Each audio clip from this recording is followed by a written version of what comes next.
It is actually simply looking at the things you do now in a company to try and manage risk.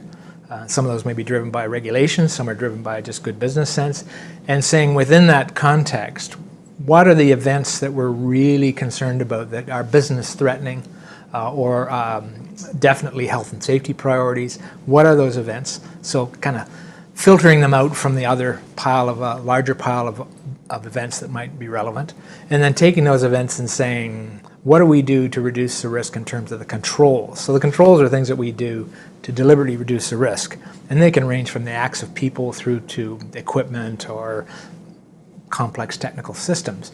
Finding those controls, and within that control set for an unwanted event, you might have 25 or 30 controls. There are probably 2, 3, or 4 that are absolutely critical. If they aren't there and they're not working, you're going to have a problem.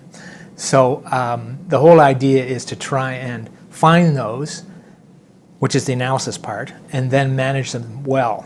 Historically, risk management has sometimes been a lot more analysis than management, and what critical control management does is the analysis phase finds those critical few controls for those critical few events, and then manages them very well by challenging the control in terms of what it's trying to do, by setting accountabilities, by finding ways to verify that control so it's actually there and working, and then reporting it in a way that it cascades up through the company and may even create things like bubble charts and reports that are good, concise images of how well we're managing that particular issue. In some ways, top-line improvement, especially in the output performance indicators, so significant reduction in lost time injury frequency or total reportable, can actually give us a false sense of security. So another thing we've learned the last 12 months is those organisations that have started to measure both inputs and outputs, starting to ask the question about how fit are we as an organisation around our safety, culture or climate? How capable and competent are our leaders to actually manage through and lead through these tougher times? We're actually discovering that we have risks that we didn't think we had before, because all of the output indicators were telling us it's all good here. We're moving in the right direction, we're meeting our compliance, we're meeting our obligations, so we're all good here. The unfortunate situation is all catastrophic events that have become somewhat infamous in the last 5 years, when we start to investigate why did those catastrophic events happen, there was always a cultural or a competence and capability element that contributed to that catastrophic event. The lesson or the learning being is that we can't just rely on output performance indicators to tell us we're all good here, we're safe, because history tells us we're not. Better understanding that and starting to lower the level of the water exposes the rocks, which are the key risks, that we need to make sure we have key controls or critical controls in place to manage. An organisation has to really look at the degree to which people, meaning everybody from leaders through to people who work at the face, see controls. Controls are these things, as I explained, that are intended to deliberately reduce risk. And again, they could be an act or an object. Very often, especially in Australia, people might not be control focused. They might be risk focused, which it's a difference. So there may be a step in there of getting people to think going home safe tonight is all about having the right controls.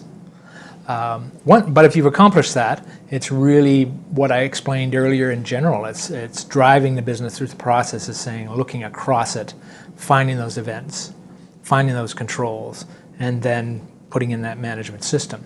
It can be a journey to do that. You may need to do it in steps, because being control focused, then really understanding controls and analyzing them so you know your controls, then selecting critical controls. It may be 3 steps in a journey rather than one change.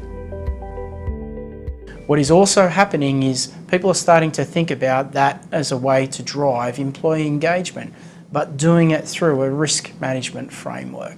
So this notion of the risk guys in the corner doing all of our risk management, that's also shifting. And we're starting to see that right across the more mature through to the less mature. For the last 10 years, we would have said that mining, petrochem, manufacturing, they were the guys who knew how to do risk management. I think even those leaders and those more mature are starting to ask themselves, well, hang on, what role does leadership play in risk management across the board? How do we actually integrate this into our business so every line leader is clear about their accountability, understands the fundamentals of risk management and control management, and how do I make sure this is effective for myself, for my team and for the organisation. So I think that engaging through the notion of critical risk management and the notion of control effectiveness is absolutely going to drive employee engagement, and actually that has to be enabled through the skill of leadership. So I think those two themes are absolutely intertwined. Many organizations are switching to critical control management. Working in the mining industry, I can say that the Global Association of Mining Companies, called ICMM, believes that 85% of its members are in the process of switching, which could be a 5 to 10 year program. But those people who are well down the road, some of the very largest miners, you would see at a mine site that the people who are exposed to the risks are aware of the critical few controls.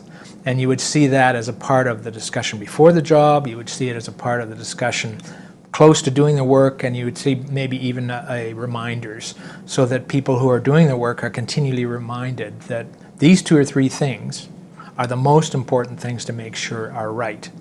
And that's not only at the face too. There may be people who are design people or engineers that are upstream from the work. They would also have key reminders to when they design a part of the mine. There are 3 aspects that they have to include in that design, and they're critical to managing risk. So it would permeate right through the whole site. I think there's several acts that leadership can undertake. They're probably not unique to critical control management. There certainly is the act of communicating expectations related to the critical control initiative, and there'll be some very specific expectations. But there's also defined within critical control management roles for leaders to take in terms of getting information, sometimes analyzing in a way that they can report it up in the organization, sometimes responding to what they hear. So there are acts by leaders of ensuring that their subordinates understand what they need to do for critical control management, that they actually get the information and forward it where it's supposed to go, which is fairly task-oriented kind of leadership things. But also there's this react appropriately, be consistent in terms of if you hear bad news about a critical control, react in a positive way. It's a good learning for the organization. Take action in a consistent way. So because it's critical control management is such a big shift, leadership has to really define, I believe, about 6 key leadership acts that need to occur at several levels in the organization to be sure that critical control management is led appropriately.